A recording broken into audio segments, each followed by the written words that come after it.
And this is supposed to be, in all of the synagogues around the world, facing east. So it's facing Jerusalem, so it's facing the temple.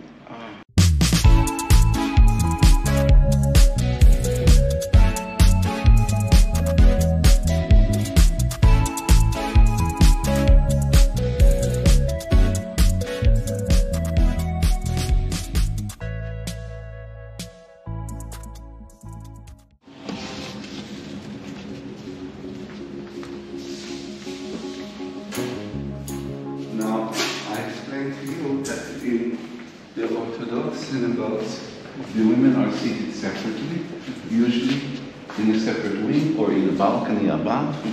Right. In the Conservative Reform, we all sit together. In the Orthodox synagogue, you will always find that there is, at the place where you sit, there is a place for holding your book.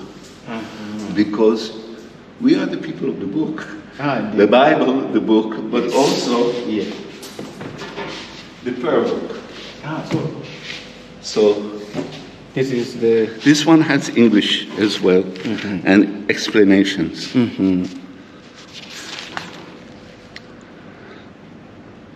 And here it says that you need a quorum for saying this blessing.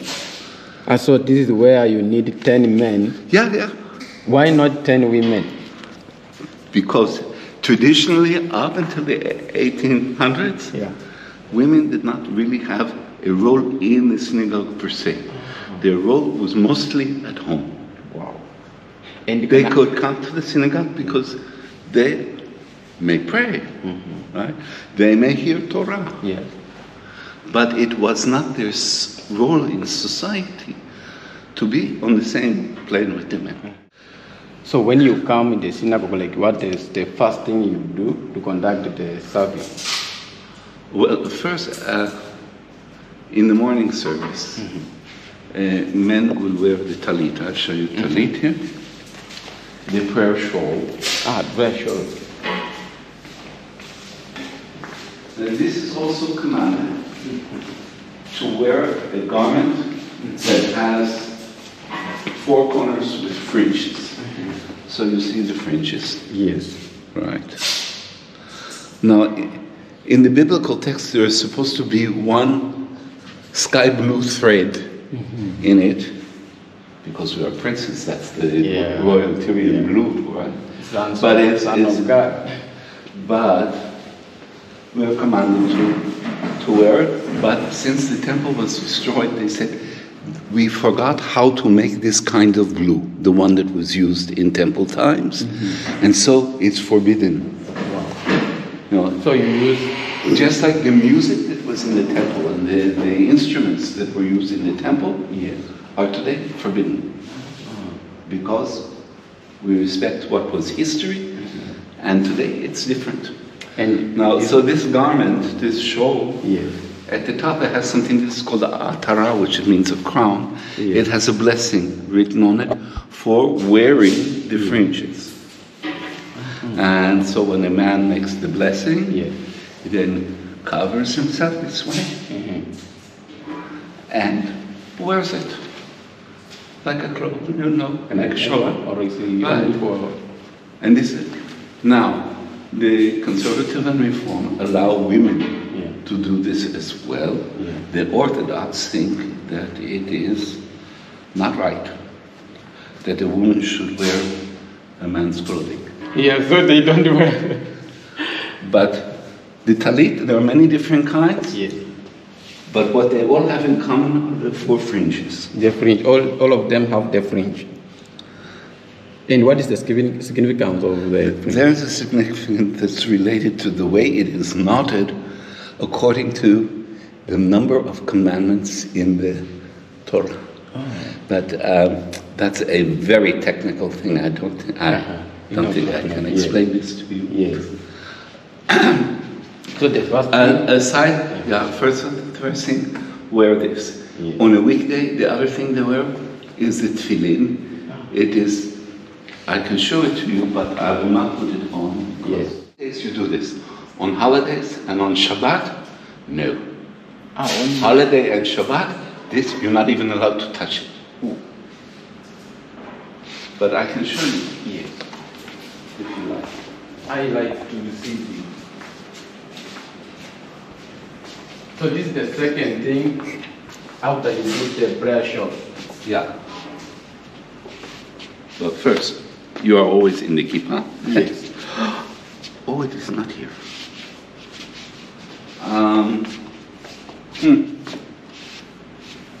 Maybe.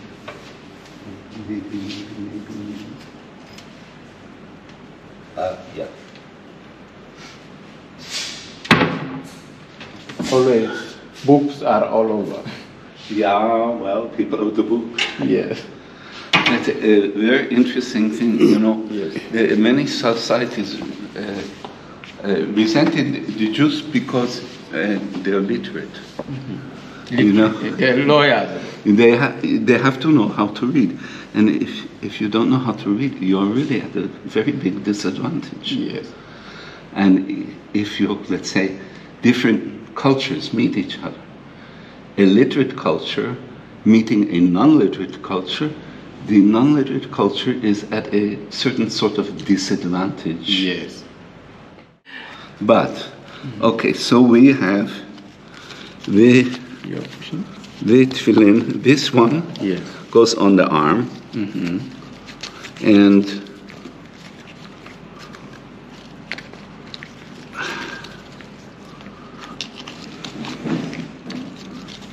you see it is one box, and it's Yes. made of leather, Yes. and inside are 4 parchments inside the box. Yes. And the leather strap Yes. is wrapped on the arm. It goes up the arm. Yes. The knot Yes. faces your heart. Okay. So a right-handed person, in order to put this on, Yes. must put it on the left hand. A left-handed person, the knot has to be on the other side because a left-handed person cannot wind. Yeah. Okay. Yes.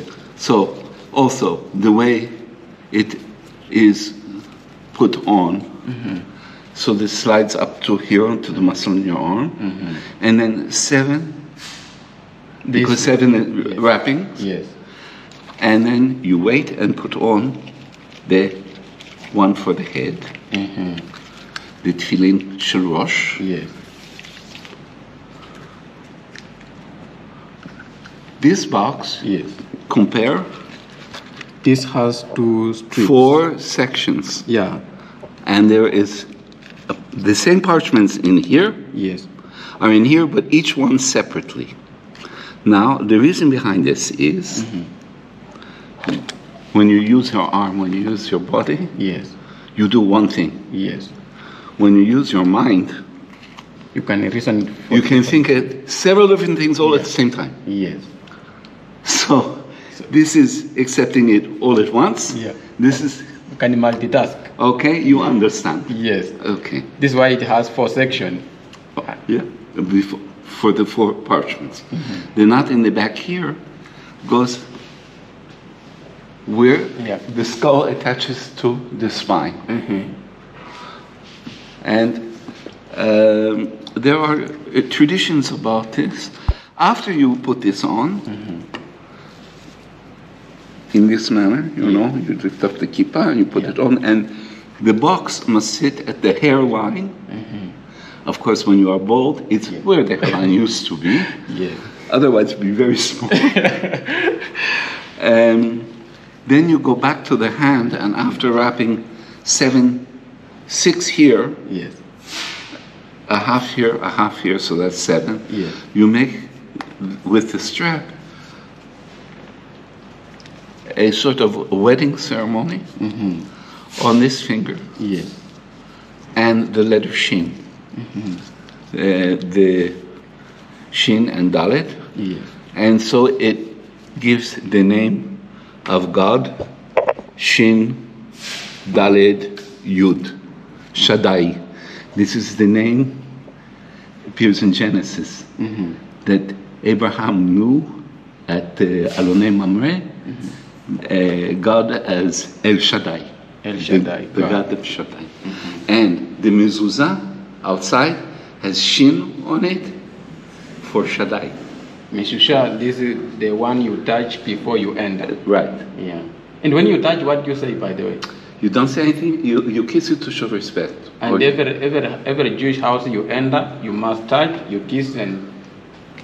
It is custom. I will not say that it is obligatory. And this, also even the women wear or only for men? Okay. This is designed for men, and women may wear tefillin, but not during the time that they are ritually impure. And they only may wear tefillin if they accept this upon themselves as an obligation. Men are obligated, whether they do it or not, they are obligated. Women, once they accept it as an obligation, they are obligated, unless they get a rabbinical court to dissolve their obligation. When you say when they are impure, like when they are in there, like how impure? Impure in menses. When they're in their periods. A pregnant woman is pure all the time because she is not in menses. But the monthly occurrence, when you have no pregnancy, this is considered impure. So the woman also goes to the ritual bath at the end of this time to restore purity and to restore her to her husband so they can have children. Because the whole thing of the Torah and the basis in Judaism is to bring life. Procreate and fill the world. Be fruitful and multiply. The first commandment to man. Be fruitful and multiply. Okay, we come now to the ark. Okay, God has another curtain on front of it called parochet. This curtain was also a curtain that mimics the curtain in the temple in Jerusalem, which was destroyed 2,000 years ago. But the idea that the holy place is covered by a curtain, what is beyond the curtain is sacred. Okay. And in the Bible, just to interrupt you, in the Bible, they said when Jesus came, when he resurrected, the curtain split. I don't know if it relates to the Torah or before nobody was allowed into on the altar, but on the altar. People in the temple itself was divided into different areas, different degrees of sacredness, different degrees of holiness. There was the yard where everyone came to bring their offerings or to make personal sacrifice. But then there was an area that was restricted only to the priests, to the Kohanim. And then there was the Holy of Holies, where the high priest, one day a year, Day of Atonement, could go in. The rest of the time, no one goes in. Right. Now, when the Romans destroyed the temple, or actually when the Greeks defiled the temple, they went in and they said, "There's nothing in that room. There's no statue. There's no, because statues are idols are forbidden, right? For a second commandment, right? There's nothing in that room. What are you talking about?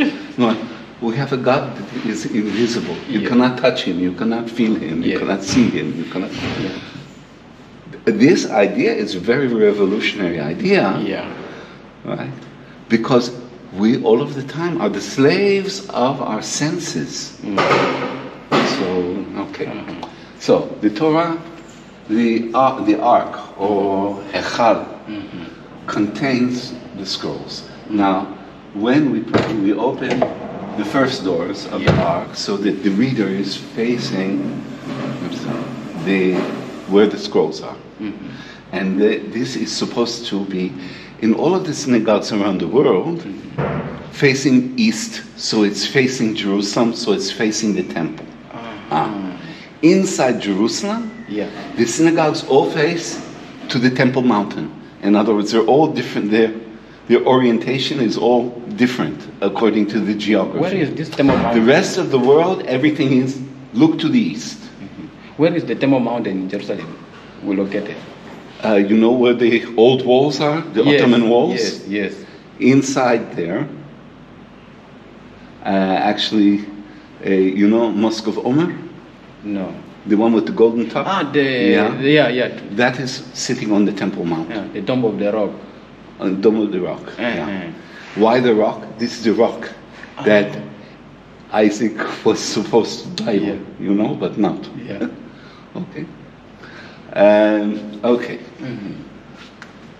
So we pray in this direction. Okay.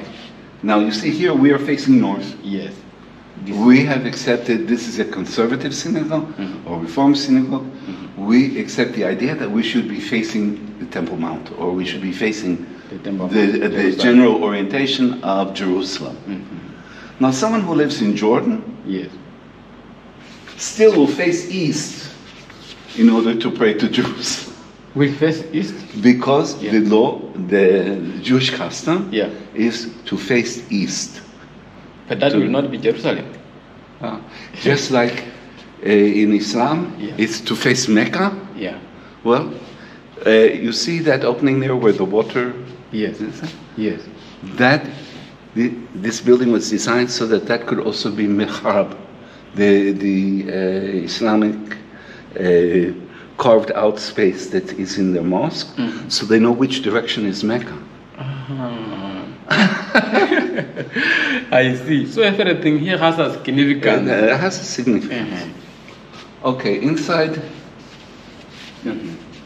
and you can see this is sort of a reference to the curtain, the parochet that used to be.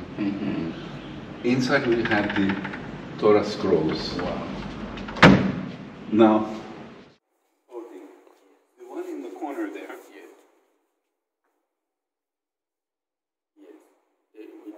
was saved from the Holocaust. The Allies found it in Czechoslovakia and brought it to England, where it was repaired. They brought to a scribe to repair it. And a member of the kibbutz father bought it to give to our synagogue in honor of his grandchild. Wow. How old is it? Now, that one was written in the 1880s, probably in Berlin. How do we know this? From the font of the scribe. Jews from North Africa and Asia, their scrolls look like this. Not Afghan. Like this. And I'll show you the writing inside. The scroll. But the Jews from Europe, their scrolls are like this. And you can see the writing inside. Yes. Now the scrolls are on parchment, lambskin or ramskin, which has been worked for writing on. Yeah. It with special ink, and the lettering is a particular font, which only the scribes may do. And when they are writing a Torah, every time they come to God's name, they stop and they must do a ritual bath and then write.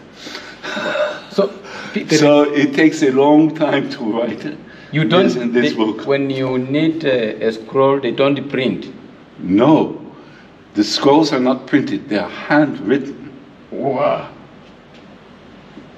Quill, the feather, in ink.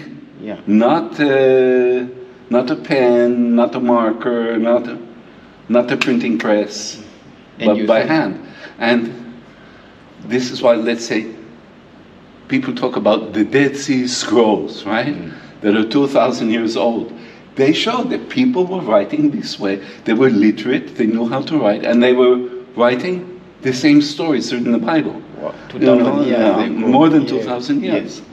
Yes. Okay, so it's a testament to the fact that there is truth here, that there is historical truth here, that there is authenticity.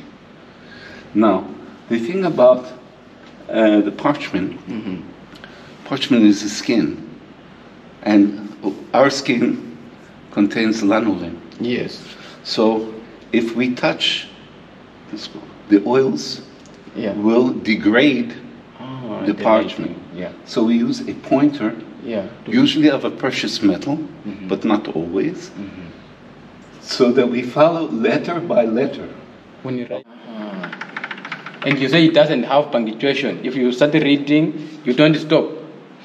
Oh, when you start reading, there are places where you are allowed to stop, where you're supposed to stop. And on the Sabbath, we call 7 people, one after the other, to watch and hear the reading and to make the blessing. And in a Reformed or Conservative synagogue, can a woman lead the Oh, service? yes. In our synagogue here, the women lead. Also the Frequently. rabbi? But I must say, as a criticism of this, that when the women lead, the men think they are no longer obligated. which is not necessarily a good thing. Yes. The thing is, if we had to depend only on the men in this community, it wouldn't happen at all. Without the women, it would not happen at all. And so I have made peace with the idea that the women also fulfill a ritual